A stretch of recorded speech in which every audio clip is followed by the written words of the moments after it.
Wow. Wow. Well, that's a big win for you. So Yeah. your small steps, your small steps was getting that flyer out there and being persistent. And then you got a big win. And then sounds like it snowballed a little bit. So how many clients do you have now? Now, so I originally had, four, I'm pretty Hmm. sure, but then one of them, we had some difficulties, and, Ah, okay. yeah, we got rid of them. So now I have, three, I Now you're guess. down to three. Yeah, Yeah. because Well, my one of my second client, they got another puppy, so now mhm. Joey and Jasper are my most common clients because I walk them together and stuff. Welcome to the Small Steps, Big Wins podcast. I'm dedicated to helping you take control of your life. Together, we'll explore practical tips, expert advice, and inspiring stories to help you overcome obstacles and achieve your goals. Making small changes is possible and can lead to big results. Are you ready? Let's go do this. Well, Small Steps, Big Wins family, I have the honor of having 12-year-old Miss Emery McLean in the studio today. Her dad, Michael McLean, was on my podcast a few months ago, and I learned about Emery through his daily newsletter. And the more I learned, the more excited I became, and I thought, I have got to have her on the podcast. She also has her own podcast called The Emery McLean Show, and after listening, and I love it. After listening to it, I realized she is so much more than that. So she also is an entrepreneur as well, and an artist, and she rides horses. Oh my God. So what I'm going to do is I'm going to let her introduce herself. All right. So, Emery, welcome to the podcast. You excited? Yes, I am. Oh, good, good, good. So am I. So let's start with where you're from, where you live now, and how you got there. All right. I'm from Canada. I live in Ontario in a small town near Ottawa called Perth. Now I'm in Florida, but I still live in Canada half the year. We got here during COVID when my school and all my activities got shut down. So we got on a jet and we flew down to Florida. So we've been staying here for 5 months out of the year for probably, I think, 3 or 4 years now. Do you like that? Do you like Yes, going I back do. and forth? Are you used Yeah, to it's it? awesome. Oh, is Mhm. it? Yeah, yeah. Because it's cold up there in Canada, right? Yeah, it's cold in the winter and warm in the summer. Yeah, Our yeah. summer is kind of Florida winter temperature. Yeah, yeah, I see that. And do you have friends in both places then? Yes. So I have lots of friends back in Canada and we've known each other forever. And Right. here I have a few friends, except my friends are mostly dogs here because of, like, my dog walking and stuff. Ah, okay. Well, wait a minute. Let's go into your dog walking. You want to talk about that? Oh, yeah, sure. Yeah. Okay. All right. So I mentioned it in the beginning that you're an entrepreneur. So talk about your dog walking business and how it started and where it's at now. Yeah. So I've always loved dogs. I have my own dog. His name is Clifford, and he is 11, almost 12. Oh. And so I was thinking I really wanted to make some money so I can, like, buy stuff for myself and I don't have to ask my parents. So I made this flyer. I drew it with, like, markers and pencils and stuff, selling dog walking. I called it Emery's Dog Walking Company. And I passed out the flyers with my dad. I put them a little bit under people's doormats. So when they came Mhm. out, they would see them under the doormat. And after a little while, I had a few clients, and I started off charging only $5 for a walk. This year I charged $10. Recently I was actually dog sitting our Mhm. neighbor's dog. She's blind and deaf and 16, Oh, and so wow. it's kind of difficult because we couldn't take her out because she was a little scared. But I made $100 doing that. So Wow. yeah. How does it make you feel? Well, how did you feel when you got your first client? Do you remember? I was really excited because I spent a long time passing out those flyers and nobody was, like, responding or anything. We had a couple people without pets text my mom saying we love the flyers, but we don't have any pets. So that my first client was really exciting. And I Yeah. went right over and walked her, and yeah. Oh, that's great. Well, how long did you get discouraged in the beginning? A little Um, bit?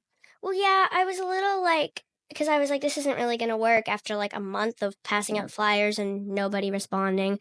So I was a little like, this isn't going to work. There wasn't really any point to all this work. But Yeah. Well, so how did the first person reach out? Was it just one day out of um, the blue, so or did you follow up with people? so it was our neighbor from a little bit down the street. And they texted my mom, and I did this package where it's 6 walks for, I think it was $30 at the time. So then they were kind of stuck with me for a little while. And so I went over and walked her, and we'd talked to them a couple times. It was a 2-year-old Samoyed, those really fluffy white dogs, named Daisy, and she was a handful. I had to have my dad help for the first couple walks, but we'd seen them before, and I'd given them a flyer. I didn't think I'd actually said to my dad a couple days before, I think I wasted a flyer giving it to Daisy's owners because like they can barely handle walking her. I don't think they'll want me to walk her. Oh, And then like a wow. week later they called my dad. So Wow. yeah. Wow. Wow. Well, that's a big win for you. So Yeah. your small steps, your small steps was getting that flyer out there and being persistent, and then you got a big win, and then sounds like it snowballed a little bit. So how many clients do you have now? Now so I originally had 4, I'm pretty sure, but then one of them we had some difficulties, and Okay. yeah, we got rid of them. So now I have 3, I Now you're guess. down to 3. Yeah, Yeah. because Well, one of my second client, they got another puppy, so now Joey and Jasper are my most common clients because I walk them together and stuff. well, you may grow big enough that you're going to have to start hiring pretty soon. Yeah. Oh, that's fun. Do you have any other entrepreneurial adventures? So yes, I've done some fundraisers for charities and things. Hmm. So my first fundraiser, I mean, so Terry Fox is like the greatest Canadian hero.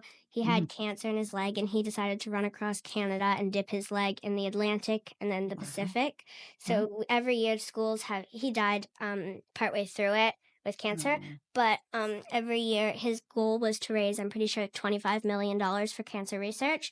But every year now, schools have a Terry Fox run where all the kids from the schools knock on their neighbors' doors and ask them to donate, and they'll say, "I'll run 5 miles for Mm. Terry Fox. Will you Hmm. donate?" And people donate. Oh, So nice. I made a video on the end of the dock. My mom videoed it, and she put it on Facebook. And my dad sent out a thing to all his clients, and we raised, I'm pretty sure, 8,000, something Oh, in the wow. big thousands for the Terry Fox Foundation. Wow. Congratulations on that. What did you decide to do? How far did you decide to run to So raise? I ran, I'm pretty sure, like 8 kilometers, because we did so my school always went to this park with a big track, and we'd like run and walk around the track together. And Okay. some people would get further than others by the speed we're going and stuff. So yeah, Yeah. it became kind of a race sometimes with the boys and stuff, but yeah. Oh, fun.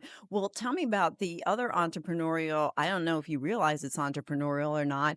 I know that you draw. You love to draw I because we do. were, yeah, I got some. I know you love to draw. You love to draw horses, and I know you sell your horse cards. Tell me a little bit about that. So, just like you said, I've always loved to draw. Like from when I was little, I was drawing horses, always horses. But eventually, I watched this. I'm pretty sure this YouTube video, how to draw a horse, like a long time ago, and then I've just been building on that over the years. And now I've been drawing horses my whole life.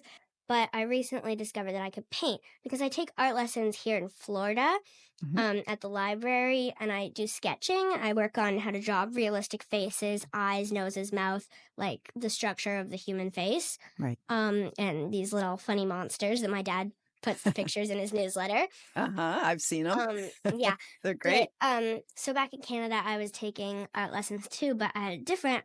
Took a painting teacher, and she's a really awesome painter. She sells them for a lot of money, so she Hmm. taught me how to paint these horses. And so I have 2 Hmm. paintings.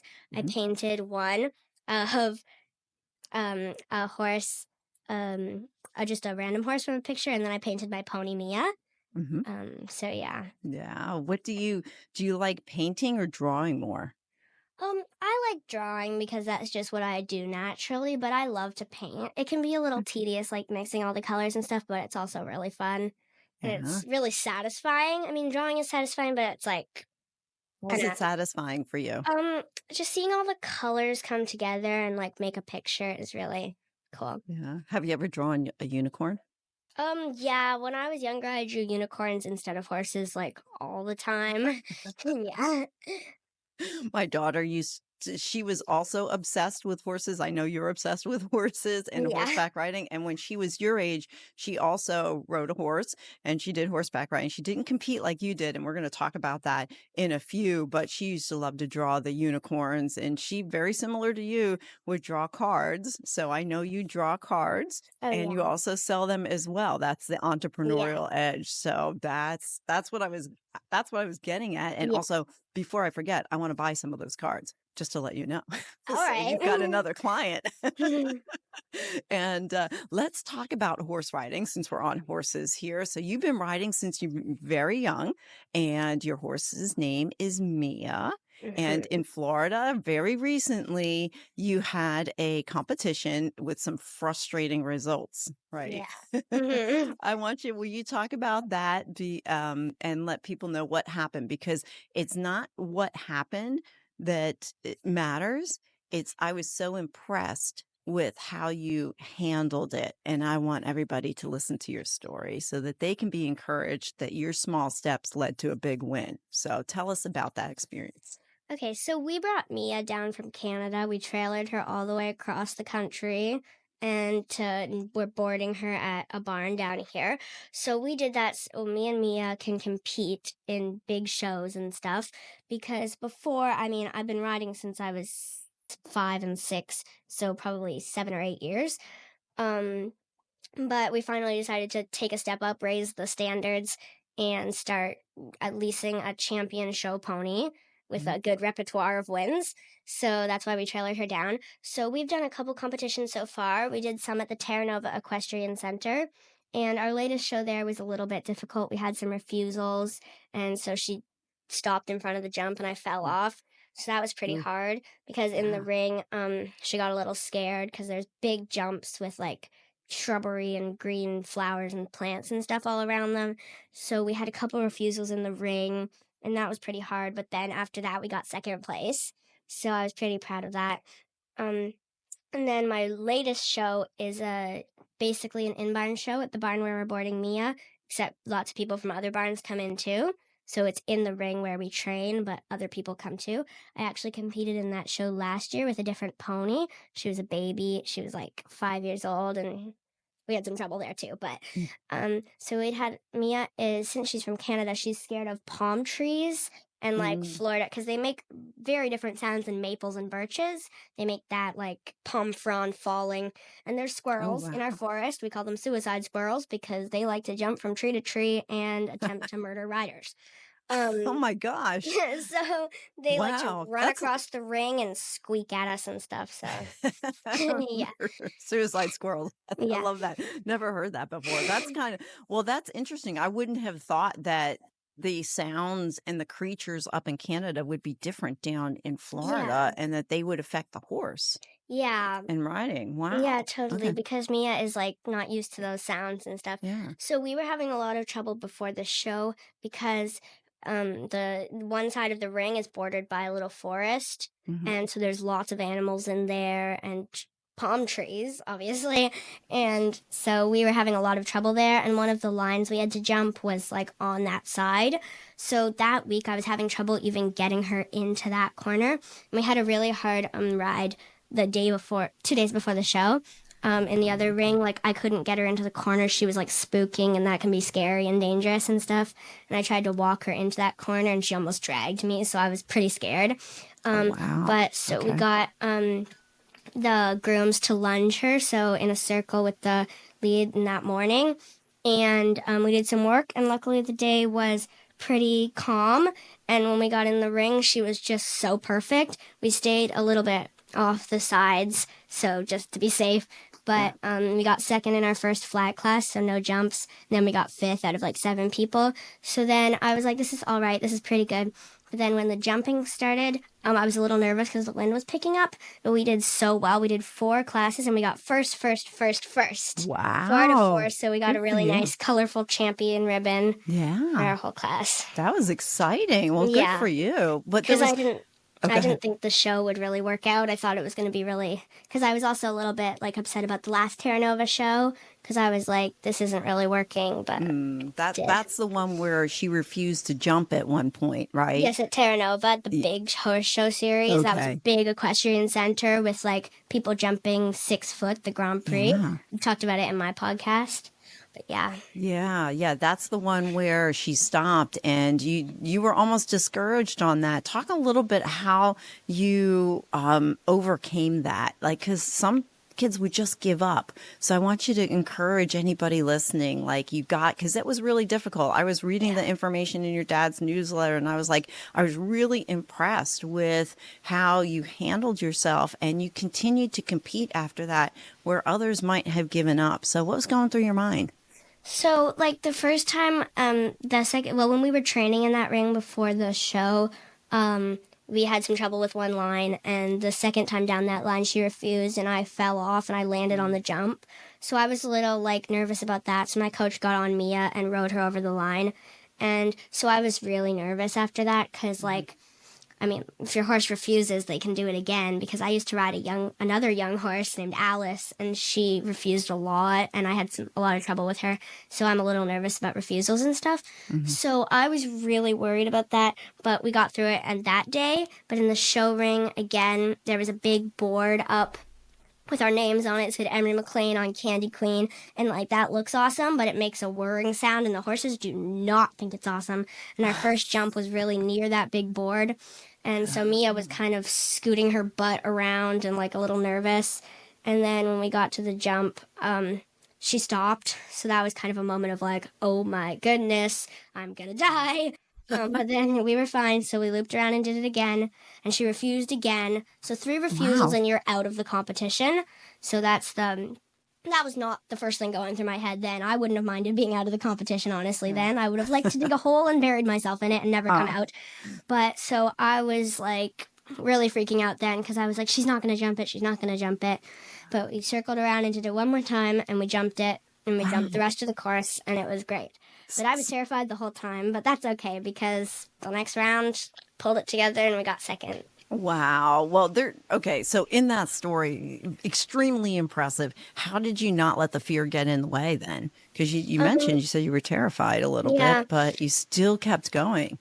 Yeah. So I basically thought, I mean, I've fallen off so many horses so many times. And Mia, I know she's not trying to be like that. Like I've had horses that are like not well trained and like they know, but Mia is like a really good horse. She's done a lot of shows and stuff. And so what my coach explained to me after was horses see in black and white, so the dark green jumps look like holes in the ground. So if she doesn't get her striding right, she's worried that if she doesn't make the jump, then we might fall into the jump. So she's actually trying to protect me from falling into the jump. But I honestly, when I was in the ring, I just thought I might as well do this. And like I don't really know exactly what went through my head. I was too nervous to really comprehend any of it.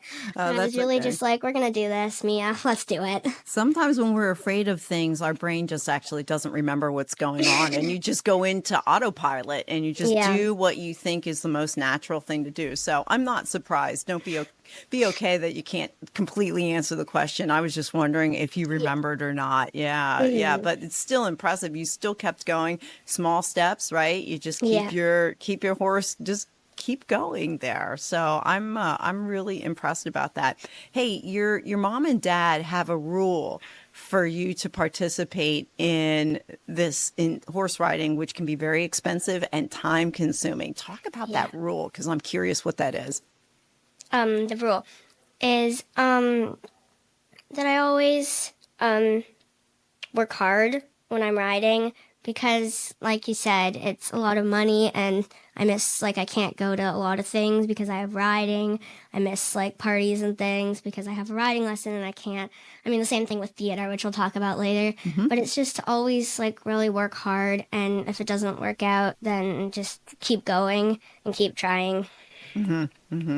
Well, that's okay. That's good. And sounds like obviously you're doing that because you keep competing. So kudos to you. Good job. Good job.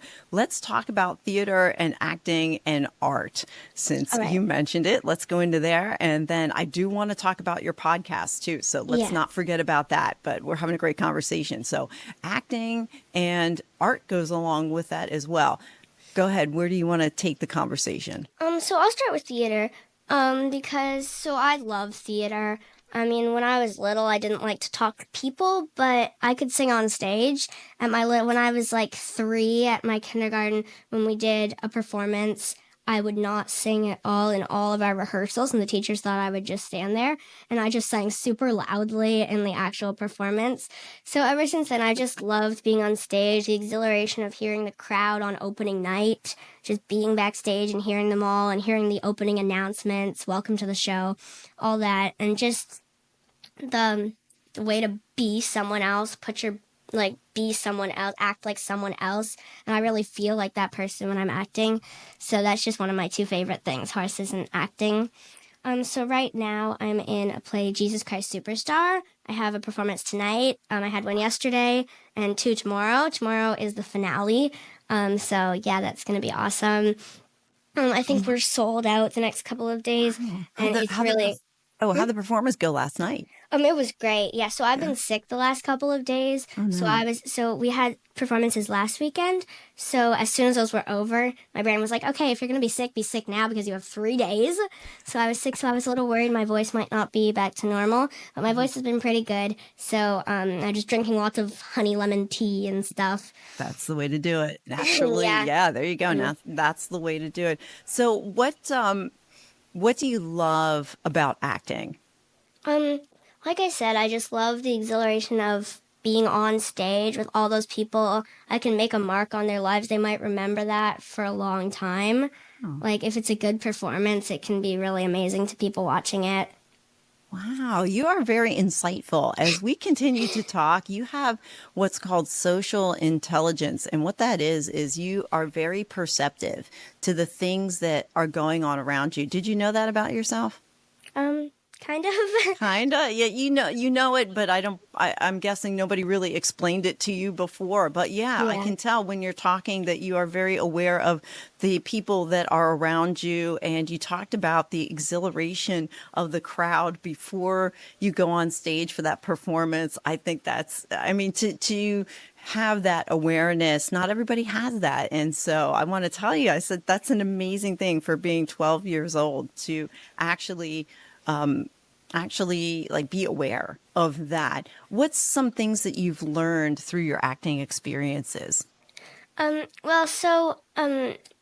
director of all the plays I do here in Florida, the Arts Bonita Center for the Arts or something with those words in it, he always gives us a speech on opening night, and it's what sets live theater apart from film and any other kind of performing, is the fact, he calls it the sandcastle speech, that every performance is like a sandcastle. If you go to the beach and you build a sandcastle, it's going to be awesome. You'll build it, you'll have so much fun, and people will admire that sandcastle, but eventually the water will come and wash it away. And then you can try to build that sandcastle again on another day, but you'll never have the same people building it in the same weather conditions, the same sand, the same beach, and all that. So it will never be the same again. So that's why live theater is so special and different than the film, where it will always be there on TV and stuff. Oh, how does that resonate with you? Do you understand my question when you hear that? Yeah. It's something about just how, like I said, how it really makes it smart, because people know they'll never see anything like it again. And as actors, it just makes it so special that it's like something unique and new. And yeah. Yeah. Wow. Tell us about the older performers that move on to the theater colleges after this year. Yeah, so we have lots of older performers, seniors in high school, and they're really great. They have like the lead parts and stuff, like Judas and Jesus and Mary Magdalene and stuff. And some of them are going to NYU and some of them are going to University in Miami. So I think most of them are actually going to like pursue theater and acting and stuff. And I think they can all make it to Broadway. I forgot to ask you, what's your role in this performance? My role, I am a child, you could say a mob member. Because, like I said, all the major parts are like seniors and juniors in high school and stuff. So everybody's older or tall, and it doesn't help that I'm not very tall either. That's okay. Shortness sometimes does have its advantages. I'm short too. Yeah. You can't tell because I'm sitting here, but yeah. So it's okay. Shortness is a good thing. Do you want to go to Broadway someday? Yes, I would love to do Broadway because like it's really special and stuff too. Yeah. And What's some of your favorite Broadway shows? well, I don't know. I mean, I like Matilda in every way. I love Matilda. They did Matilda because I was Lavender in Matilda a couple years ago, Matilda's best friend. They had some speeches and stuff. That was probably my favorite role, so I love Matilda. There's so many. I would like to see. So I've never seen a Broadway production for real because I've never been to New York or anything. I haven't been to very many states living in Canada. But I have a horse show in a few months in Kentucky. So. Oh yeah, Kentucky's a beautiful state. I just drove through there. I was in Florida a couple weeks ago. Yeah. And then I drove from Florida and I live in Iowa now. So I drove from there and I went through Kentucky. It's beautiful. Yeah, because in a couple months we'll be there because when we're shipping Mia back to Canada, Kentucky's in between.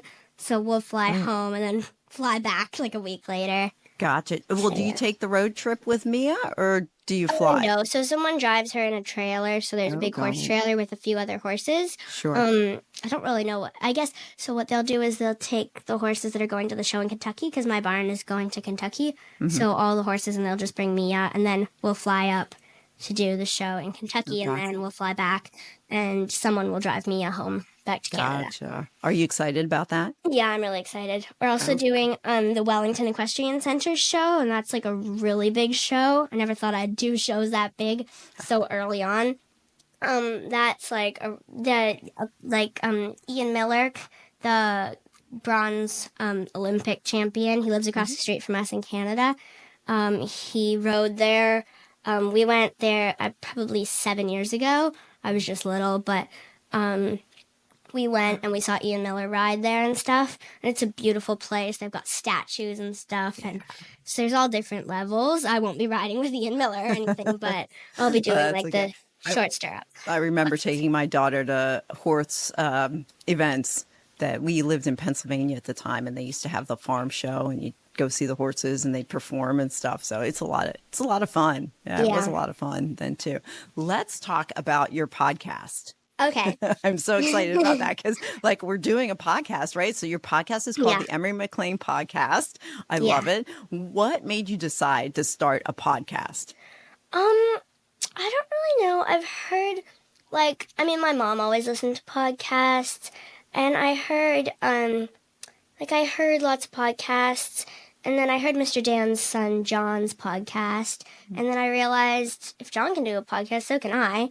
And then I said to my dad, can I do a podcast? And then he arranged it with Mr. Dan, and I started my podcast last year.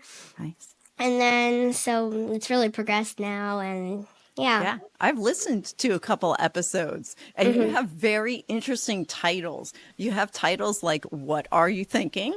Another one is I interviewed a weird caveman. Love that one. And then I definitely listened to the one where the title was Whoop, Whoop, There Goes Gravity. I think it's Whoops. I miss Whoops, There Goes Gravity. And another one was Emery's favorite thingamajigs. Love it. Where do you get the inspiration for your podcast topics? Well, I mostly get it from like daily life. So the Whoops, There Goes Gravity was from when I had that fall a couple weeks ago when I fell because my dog dragged me through the sidewalk. Oh, my word. So, yeah, when I saw all that blood dripping down my knee, I thought, not the first thing, but one of the things that came to mind was podcast. And when I showed up to Mr. Dan's bandages wrapped around my leg, I was like, this is perfect. It's something interesting. So, and then the other things, like, what are they thinking? Like, the weird things adults do and stuff, just comes to mind when I'm sitting there writing things. Like, I was doing my brainstorm ideas for podcast, and I was just thinking, and Mr. Dan was back in the kitchen dunking his face in a bowl of ice water, and I was like, boom! This is so weird, and there has to be so many more weird things that adults do. So people will love to hear about that. Yeah, I did. And they're short little snippets, and I love listening to it. The titles alone are interesting. Do you ever think maybe at some point for your podcast you'll go into interviewing people, like what we're doing now? Yeah. So I'm interviewing the mayor of Naples in a couple weeks. Tell us about that story too. So what happened Interesting was story. there's this coffee with the mayor every month where at town hall or city hall or whatever, I'm used to living in a town, city hall, she is there with, like, people can come and, like, see the mayor and, like, talk to her and ask her questions and stuff. So there's, like, muffins and tea and coffee and stuff. And so me and Mr. Dan, like, that's a great homeschool experience to get to go and meet the mayor. So we drove over to see her. And I was telling her about my podcast, and she asked if she could be on it. And then I was like, yes, this is perfect. So then we followed up with that, and we sent her an email asking her if she was available to be on my podcast. And she said yes. So the date is set, I think, next month. Oh, So, yeah. exciting. Well, you'll have to let me know how that goes, okay? Yeah. Because I want to know how that goes. And I will definitely listen to that when that comes out. That's exciting. Yeah. So How did it make you feel when she did that? I'm excited to get to Yeah. interview the mayor. Like, that'll be really cool to have on my podcast. What kind of questions would you ask her? So we had a little blueprint right now. Mr. Dan wrote the questions because I didn't really know anything about this blueprint. But it would be things like, what's it like being mayor? Do you love being the mayor? That's like the number one question. How did you get into politics? That kind of thing. Mm-hmm. It would be kind of interesting Yeah. for people All to good hear questions. behind the scenes of City Yeah. Hall and stuff.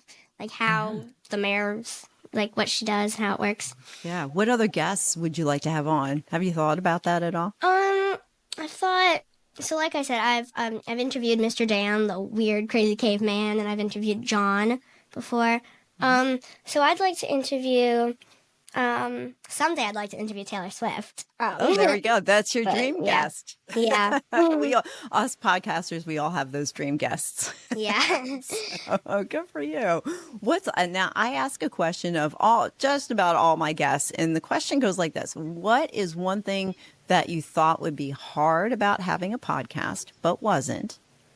And then what was one thing that you thought would be easy but wound up being really hard? You can answer that how you like. So when I started on my podcast, I didn't think I could really do any of it. Mr. Dan just set up the computer and said, okay, talk. Now, my first episode of the Emery McLean show, he actually said he would not publish, and he said just talk. A week later, it was on Spotify, so I was like, okay. Anyway, but so what I thought would be hard would be forming all like the stories and stuff, like getting all those stories. I mean, I have a pretty interesting life, but like, You do. so yeah, and something that I thought would be easier would be like, I mean, I guess I thought the same things would be hard that I thought would be easy, just like mixed around together, like getting topics I thought might be hard, and like thinking of jokes, or it might be easy, sorry, getting topics would be easy, and maybe like finding jokes. I haven't really found many jokes to put on my podcast, but I feel like that's just not that important. Yeah, that's okay. Yeah, podcasts evolve too, and the more Yeah. you do, the better you get at them. Did somebody tell you that too? Yeah. Yeah. So, but yours are actually pretty good. You have, how many episodes do you have? Do you know? I think I have 19. Wow, that's Yeah. great. That's great. Do you have a number you want to hit? Not necessarily. I just love podcasting, so I think I'll just keep going until. Oh, good for you. Yeah. Good for you. Well, you know what? You mentioned that you're homeschooled. Yes. So, do you want to answer a couple questions on that one? Sure. Okay. All right. So, tell me about your homeschooling experience or your schooling experience and where you're at today. Okay. So, since I was 2.5 years old, I've gone to Montessori. So, I went to this little, I call it CASA, which was basically kindergarten with kids 2.5 to 5. And those kids are the kids in my class in Montessori back in Canada right now, because I go to Montessori in Canada and I'm homeschooled, well, privately tutored, as Mr. Dan likes to say it here. But so back in Canada, most of those kids I've known since we were like literally 2 years old. So there's 25 kids in my school right now. And I've been the oldest in the school since 3rd grade. Now I'm not the oldest anymore. There's one kid that's older than me, but she came like 3 years ago, so she's like, she wasn't there the whole time. But, so she and I are the only 7th graders in the school. Next year we're expanding to a grade 7-8 program where we can get like high school credit, like 1 high school credit and stuff. So that's really awesome. So I love that school. We just got a new school building because our original school was in the floodplains, and even though it only floods every 100 years, it's still Yeah, I still anyway. lived it anyway. But Yeah, so we had next to year move. will be the 100th year, right? So we bought a house, and we've been the last year turning it into a school and stuff. Nice. So here, when we first came to Florida, I went to another Montessori school called Montessori Academy of Naples. And it was less orderly than my school back in Canada. Kids running around, jumping on tables, and screaming at the teacher. Anyway, but it was so it was good for like 2 years, but then all my friends moved to different schools. They started going to private schools like the First Baptist Academy and stuff. So, I decided I didn't want to go there with all the boys that I'd been there with that liked to fish with staples and string when the teacher's trying to tell them something. Yeah, that doesn't sound like a good experience. And no, so it was all right. I learned some stuff there. Yeah. It was an okay school. They just didn't have very much control over the kids. You know what I like about you? You find the positive in things, and you're always smiling. Do you know that that's a superpower? Do you know that? Not really. I didn't mean to throw you on your train of thought, but I wanted to capture that at the moment. Yeah. That's a superpower that you have. I love it. I absolutely love it. Now, I forgot my question. No, I didn't forget my question. Here we go. Did you know that I homeschooled my kids? Did you know that? No, I didn't. Yeah, I did. So I'm very familiar with what you're talking about. So it is a lot of fun. What do you like about homeschooling, or at least your schooling arrangements? Well, I like that, being homeschooled with Mr. Dan. I mean, I have, like, a little more freedom. Like, if I have a horse show, like, we can, like, reschedule and stuff. Like, with theater, I mean, with my Montessori school, I had that, too, because, like, theater, there was a couple kids in my school that were in the plays with me. Like, a couple of my friends that did the plays back in Canada for me. So we all got, like, we would get, like, a day off. So I still get, like, some time off and stuff when I have, a competition or a play or something. So it's just a little more flexibility. Like, you can't do this because you have school, but, like, I have a little more flexibility with this. So like I was saying, when we first came to Florida, I started with Mr. Dan. We started along, like, 4 years ago, with just my dad put me on a Zoom call with Mr. Dan. I didn't know how to skip count, which is Mr. Dan's basically his biggest thing, which is counting by numbers like 9, 18, 27, 36, 45, counting by your 9s, counting by 8s, 7s, all those numbers. So when I started off, we spent a whole, like, hour session counting by 9s, and I just didn't get it. But there's rules that Mr. Dan has figured out to each one. So counting by 9s is add 10 minus 1. So 9, 18, 27, 36, 45, 54, and so on. So I didn't really understand that the first lesson I had, and I didn't see Mr. Dan for a long time after that. But then when we came to Florida, I had a couple, like, sessions with Mr. Dan, and we worked on math, and we did skip counting and prime factorization and stuff like that. So we were really, for the first year, just working on skip counts and stuff like that, like Mr. Dan's own things. Like, I started on the 3s, and I didn't really know how to count by 3s. Like, I could figure it out, but, like, it wasn't, like... And then Mr. Dan had me doing them backwards and stuff. Oh, wow. And so I started off with just 2 hours a day at Mr. Dan's house in the afternoon. But then after that, we decided to do full day, 6 hours a day at Mr. Dan's house, which was last year. So me and Mr. Dan did, like, memory work, 2 hours of math. Wow, We did 2 hours of math. That's a we long went to time. the library. Wow. We did juggling. We do a lot of things that don't happen in average schools. Like I said, juggling, Rubik's Cube. Fun. I figured out how to solve the Rubik's Cube a couple weeks ago. So that was pretty cool. Oh, yeah, that's neat. I don't know if you know this. I used to teach math. So when you're talking about the skip counting, I was a math teacher a long time ago. So when you talk about the skip counting, that's pretty cool. I know what he's doing while he does that. Yeah. That's cool. What's the most challenging about schooling for you? Something challenging is... I don't really know. I mean... We do a lot of everything here. Like, in Canada, it was like 20 minutes of math. So, like, it just, when we first come, it takes some transition getting used to. like, wow, I go from 20 minutes of math to 2.5 hours of math. But it's kind of awesome. Well, see, you have the right mindset on that. Yeah. As far as Yeah. facing challenges go, any Yeah, kind and of I wasn't used to challenges. homework when we first got here, so that was a big struggle because Mr. Dan gave me homework at the start on the weekends and stuff, and so I had trouble with that. But then, How do you right feel when I was about getting the homework? hang of it, he decided I suddenly didn't need homework anymore, which is awesome. Oh, that's good. But anyway, yeah. Yeah, but if you're doing 2 hours of math a day, you don't need homework. Exactly. So now So we do that's sometimes good. less than 2 hours, like an hour and a half, but still we do lots of math every day. Yeah. Um, Do you like math? Well, what's your favorite? Let me ask you this. What's your favorite subject? my favorite subject has always been art. Okay. Because, You can find math in art. Did you know yeah. that? Yeah. Yeah, we I did this thing bet. called math art where it was like calculate along the line, and then we like figured out drawing a picture with math art and stuff at my school. But what was I gonna say? With Mr. Dan. Oh, another thing I do with Mr. Dan in my day is jump rope. We're really big on that. I do about so I used to do 1,000 jumps every day. So with my jump rope, so like 1, 2, 3, Yeah. 4, all the way to 1,000. But now we only do like 500. Yeah, and once a week we go on a bike ride around Naples, a 5-mile bike ride. Oh, fun. And then I have to do extra jump rope because I apparently didn't get enough exercise biking. Oh my goodness. So yeah. Well, that's Yeah. fun. What's your favorite sport then? Well, I guess horseback riding is your Yeah. favorite sport. What's the next one in line after horseback riding? My next sport in line.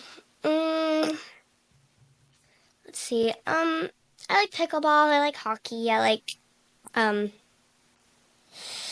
mean, most of my life revolves around horse riding. So, because I used to play Okay. hockey because my dad was owner and coach of the Perth Blue Wings, a hockey team. But as I started having more and more riding and theater stuff, now I barely have time to fit both in because I've missed a lot of riding lessons for theater because my rehearsals are like 6 to 8 hours sometimes wow. during tech week because the week right before we have to get the lights and everything and run the play.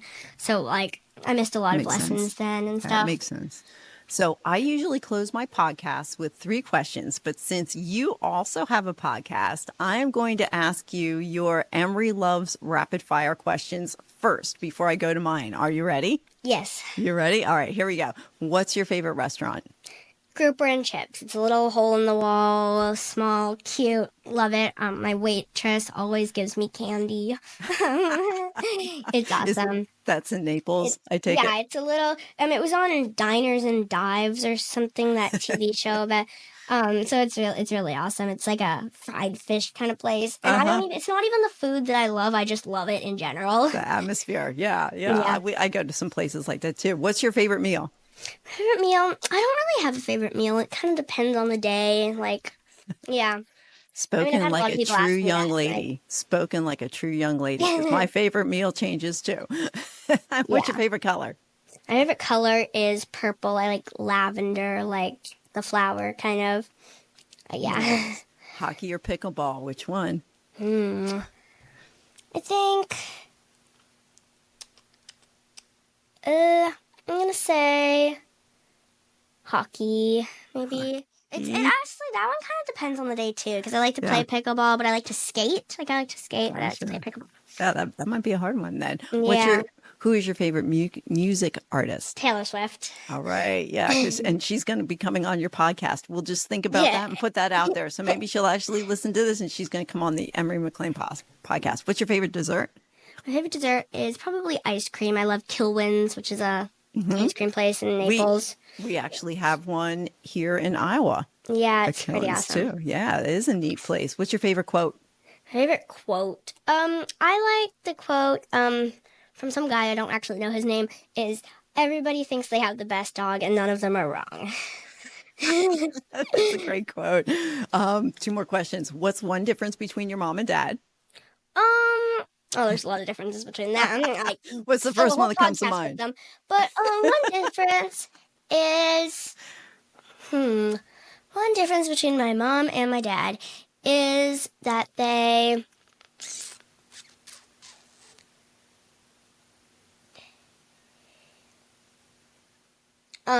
my mom likes to never mind. You don't have to answer it if you don't want to. There's just so many. I'm sensing a future podcast episode from you on the difference between my mom and Oh, dad. there already is one. Oh, there is one? Oh, Yes, okay. there is I one. missed that title then. Yeah, that was one from last year. Okay. So yeah, there's a bunch of differences. I don't really know which one right now. Okay, that's fine. Last one. What 3 things do you want to be when you grow up? When I grow up, I want to be an actress, a professional equestrian, so horseback rider, and an artist. Oh, perfect. And I have no doubt you will be all 3 in some capacity. All righty. Are you ready for my 3 questions? Mm-hmm. All right, let's go. Will you please share a book that you really love reading and why you love reading it? All right. So I have a lot of favorite books. So one thing is I listen to audiobooks, and I listened to them all the time long before I could read, when I was just a toddler, because my mom always loved audiobooks, so she played me audiobooks, and now I listen to probably one a week, and I listen to them when I do everything, when I draw, when I do everything, I listen to audiobooks. So my favorite book is probably an audiobook. I loved The Mystic School for Music Craft, which was like about music, basically, but it was like the music was like magic, so like they could perform spells with it. But I actually loved how in the audiobook they played like the music with it. So like the girl was like a flutist, so they actually played the music she was playing. And I also loved The School for Good and Evil. I'm actually re-listening to that right now. It's a series. It's a little mature because lots of stabbing people. Yeah, because in the end it gets because they're like magic and stuff again. Why do you like listening to those or listening to those books? What's appealing about them to you? I honestly don't really know. I just love audiobooks. I guess I like that it kind of like occupies one part of my brain while the other part does something else. Ah, okay. So I've always been able to like do other things while I'm listening to audiobooks and music and stuff. So yeah, I just like that I can hear, and when I hear someone else's voice like narrating, it like helps, because when it's my voice, I mean, it's so great, but it's like still me, not someone else. Like I can actually imagine that person is that, and I can just picture it without seeing words and stuff. Oh, that makes sense. That makes sense. My second question is, what is one question or topic you wish I would have asked about, and how would you have answered the question or expanded on the topic? Well, I think you hit most of my topics, actually. Well, that's okay. That's an answer, too. That's fine. And you know what? I have adult podcast guests that give the same answer that you just gave. So it's no problem there. So, and as we close, what is one small step that someone can do today that's going to help them change their tomorrow? Let's see. Something that's always a good thing to start off your day is making your bed. Like my dad says. I mean, my dad has made me make my bed every day since I was little. So he says it's the first accomplishment of the day. So it's always like, and if you don't, and then it looks messy, and then when you get into bed at night, then it's all you have to deal with that. So I think that's a good step in the morning to always make your bed. I mean, one of my dad's clients has a bed that makes itself. It blows air into the sheets, which makes the bed. Interesting. I didn't know that was a thing, but anyway. I didn't know that was a thing either. I learned something new today. Yeah. Oh, that's great. Well, Emery, thank you so much for the gift of your time. I had a lot of fun. I hope you did too. Yes. Thank you. Right. Perfect. Yeah. Oh, you're welcome. Thank you for taking the time out to talk to me. All right. Bye. Bye. Thank you for listening to another episode of the Small Steps, Big Wins podcast. I value your time with me, and I seek to make every moment count. In order to make lasting change in your life, listening is usually not enough. So I want to ask you, what practical steps are you going to put into action today as a result of listening to this podcast? Remember, any step, any action, no matter how small, starts your journey to a big win. And if you're not sure where to get started, reach out to me and let's have a conversation. Until next time, love yourself, then love others. Peace.